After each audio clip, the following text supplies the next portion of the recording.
adalah hak dasar yang dimiliki oleh setiap individu yang melekat pada dirinya sebagai manusia. Hak asasi manusia mencakup berbagai aspek kehidupan, seperti hak untuk hidup, hak untuk bersuara, hak untuk memperoleh keadilan, dan hak-hak lainnya. Hak-hak ini harus dilindungi dan dipenuhi oleh negara. Di sini kami akan membahas secara komprehensif tentang sejarah prinsip-prinsip instrumen hukum, implementasi, serta peran masyarakat dalam mempromosikan hak-hak manusia di Indonesia. Konsep dasar hak asasi manusia telah ada sejak lama, namun baru mendapatkan perhatian global setelah Perang Dunia Kedua pada masa pra-modern. Beberapa pemikiran dan filsuf seperti Aristoteles, Thomas Aquinas, dan John Locke telah mengembangkan konsep tentang hak-hak dasar manusia. Kemudian muncul deklarasi-deklarasi penting seperti Magna Carta, Bill of Rights, dan Deklarasi Kemerdekaan Amerika Serikat yang semakin menegaskan pentingnya perlindungan hak-hak individu.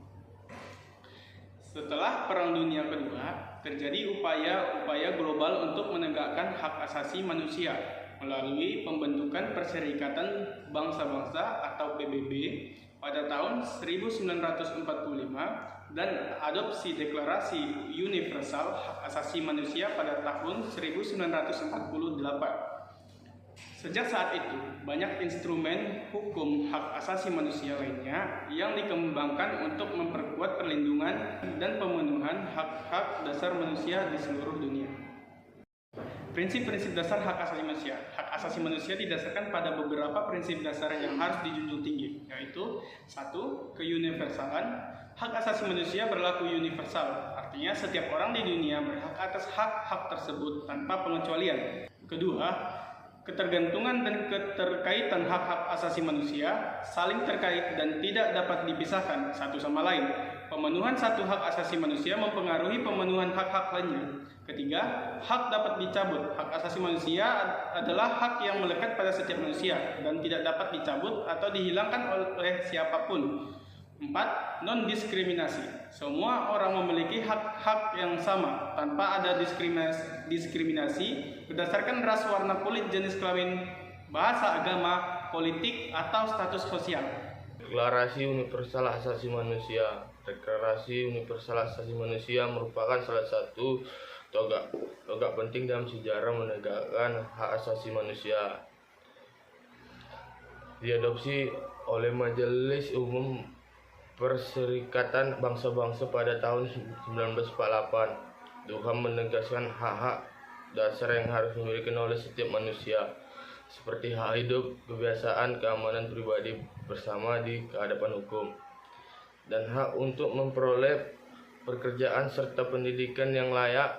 Tuhan menjadi inspirasi bagi instrumen-instrumen asasi manusia lainnya di tingkatkan regional maupun internasional. Meskipun bersifat deklaratif, Tuhan telah menjadi standar global yang diakui dan dijadikan acuan banyak negara, dan merumuskan kebijakan dan perundang-undang terkait hak asasi manusia. Instrumen hukum hak asasi manusia internasional. Selain Tuhan, terhadap beberapa instrumen hukum hak asasi manusia internasional lainnya yang diadopsi oleh komunikasi global, seperti Kopenham Internasional tentang hak-hak sipil dan politik, mengatur hak sipil dan politik seperti hak untuk hidup, kebebasan beragama, dan hak untuk berpartisipasi dalam pemerintahan. 2. Kopenham Internasional tentang hak-hak ekonomi seperti budaya, mengatur hak-hak terkait pekerjaan, standar hidup yang layak, kesehatan, pendidikan, dan kebudayaan. 3. Konvensi penghapusan segala bentuk diskriminasi terhadap perempuan, bertujuan untuk menghapus segala bentuk diskriminasi terhadap perempuan di berbagai bidang kehidupan. Implementasi hak asasi manusia Indonesia. Indonesia telah mengimplementasi komitmennya terhadap hak asasi manusia melalui berbagai upaya, antara lain: 1. Ratifikasi instrumen hukum internasional. Indonesia telah meratifikasi berbagai instrumen hukum internasional terkait hak asasi manusia seperti Kovenant Internasional tentang hak-hak sipil dan politik serta Komponen Internasional tentang hak-hak ekonomi, sosial, dan budaya.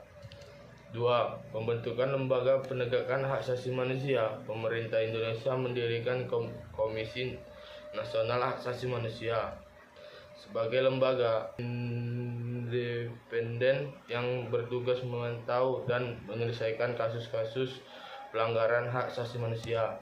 3. Penyusunan peraturan perundang-undangan. Indonesia telah menyusun berbagai peraturan perundang-undangan terkait hak asasi manusia seperti Undang-Undang Nomor 39 Tahun 1999 tentang hak asasi manusia. Tantangan dalam penegakan hak asasi manusia. Meskipun telah ada berbagai upaya dalam penegakan hak asasi manusia, Indonesia masih menghadapi beberapa tantangan, lain yaitu pemahaman masyarakat yang terbatas. Masih terdapat sebagian masyarakat yang belum memahami konsep pentingnya hak asasi manusia, sehingga kurangnya menyadari perjuangan hak-haknya. Yang kedua, kapasitas penegak hukum yang belum memadai.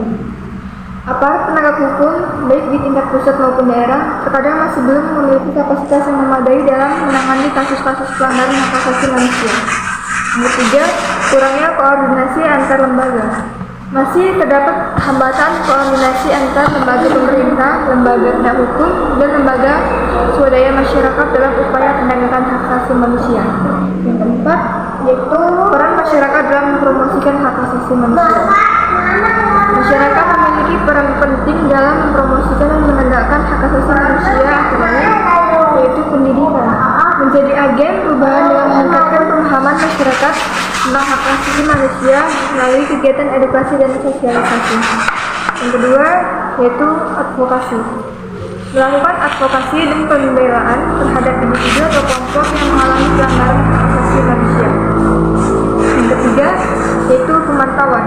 Memantau dan melaporkan setiap potensi atau kasus pelanggaran hak asasi manusia yang terjadi di lingkungan masyarakat.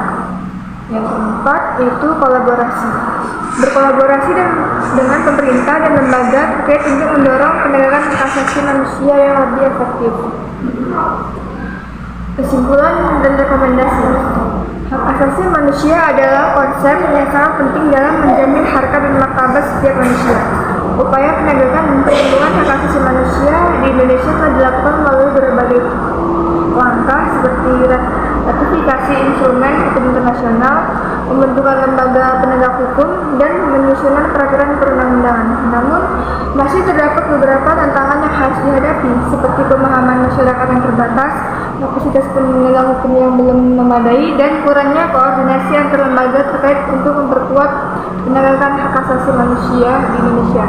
Diperlukan upaya-upaya seperti peningkatan edukasi dan kesadaran masyarakat, menguatari kapasitas lembaga penegak hukum, serta kolaborasi yang lebih erat antara pemerintah, masyarakat sipil, dan pemangku kepentingan lainnya. Dengan kerjasama dan komitmen bersama, diharapkan hak asasi manusia dapat terwujud secara lebih nyata di Indonesia.